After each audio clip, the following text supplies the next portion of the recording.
I recognize the senator from Delaware. Mr. President, are we currently in a quorum call? Yes. Mr. President, I ask unanimous consent that all proceedings under the quorum call be vitiated. Without objection. Mr. President, I rise today to seek unanimous consent for my Stable Trade Policy Act with Senator Kaine, an act that would prevent any president from imposing tariffs on a U.S. ally or free trade agreement partner without congressional consent. And I'll make that motion in just a moment. But let me first just explain what this is and why I'm doing it. Next week, President Trump has announced plans to impose 25% tariffs on products coming into the United States from Mexico and Canada, our #1 and #2 trading partners. These tariffs will be disastrous for our economy and our national security. These tariffs will cost the average American household about $1,200 a year. They'll raise costs for avocados and appliances, diesel fuel and dog toys, car parts and Christmas tree lights, tomatoes and tequila. I could go on. Our economies are so closely integrated, the United States, Canada, and Mexico, that it'll increase the cost of a GM pickup truck about $10,000. And even if these tariffs at the last minute are delayed, businesses are hurt by the uncertainty, which continues to increase costs.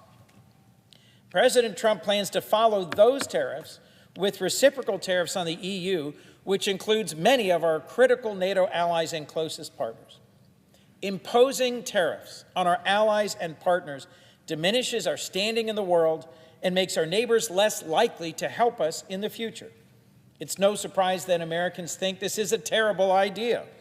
Barely a quarter of Americans think imposing tariffs on Canada are a good idea. More than double that disapprove.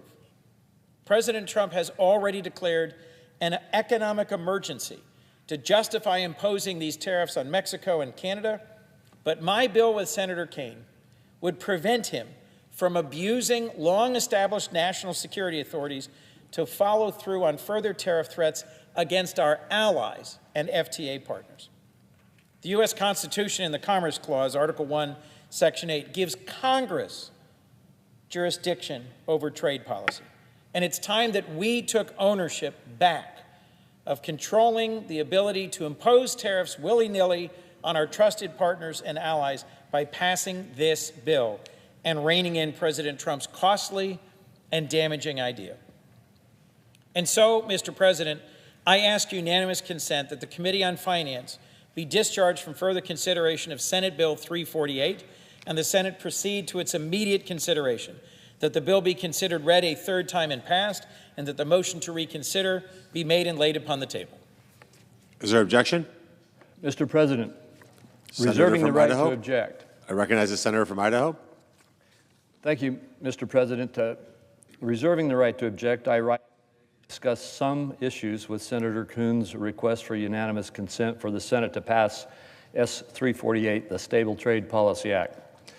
Senator Coons is a good friend and a great ally, and reluctantly I stand to oppose this motion on this particular procedure. First, Senator Coons and I agree about much on trade policy, including the need for the United States to have more high-standard free trade agreements, like the U.S.-Mexico-Canada Trade Agreement, or USMCA. We should ensure that the commitments in those agreements are respected. The last administration not only refused to negotiate new trade agreements, but undermined U.S. rights under them when it waived our intellectual property rights under the WTO TRIPS agreement, and without informing Congress, attempted to remove the rights of American investors under the USMCA. Second, I also agree that we should not undertake tariff actions lightly on our allies or free trade agreement partners. We should, however, take care before we say that all options are completely off the table. In fact, all of our free trade agreements provide exceptions for when parties can remove economic benefits, including on national security grounds.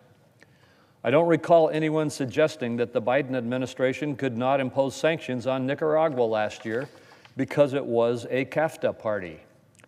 Instead, we recognized that legitimate national security grounds, including Nicaragua's human rights abuses, warranted the economic pressure. Third, it was only yesterday that we confirmed Jameson Greer as the U.S. Trade Representative to serve as the principal advisor on trade issues.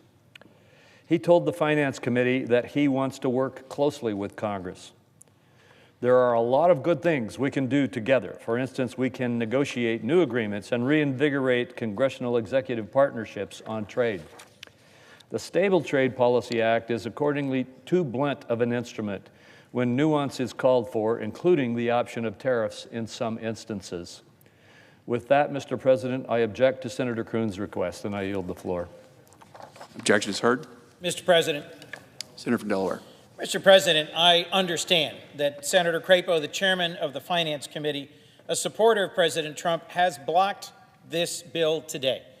And I hope to find ways to work with him on improving market access and on elevating the quality and the capabilities of U.S. trade engagement with our partners. But I really don't understand why President Trump seems so intent on harming one of his signature accomplishments, the USMCA. I'm disappointed because Congress gave the president authority to impose tariffs in the event of a national security crisis. Congress did not grant this power to pursue petty grudges against trusted neighbors. Honestly, how can anyone be angry at Canadians? They are the nicest people in the world. And yet here they are working with us, pleading with us to not impose ruinous tariffs that would harm their economy and ours. I'll briefly then just make again a few simple points. I'm disappointed that President Trump isn't doing more to reduce costs. He was elected in no small part because of high inflation and promised it would come down on day one. These tariffs, if imposed, will make inflation worse and hit the lowest income Americans the hardest. It will impact American business, American families, and American communities. So I hope that working together with my friends and colleagues here in the Senate, we can find ways to lower costs on pharmaceuticals and automobiles and microchips, but imposing reciprocal tariffs on trusted friends and allies and sparking tariff wars in our region and around the world is not the way to do that. 2/3 of Americans already think that President Trump isn't doing enough to lower costs. Blocking this bill will only accelerate that if President Trump continues to act unwisely and bully and threaten our closest and most trusted partners. We must find a better way forward together. With that, Mr. President, I yield the floor and suggest the absence of a quorum. The clerk will call the roll. Ms. Alston Brooks.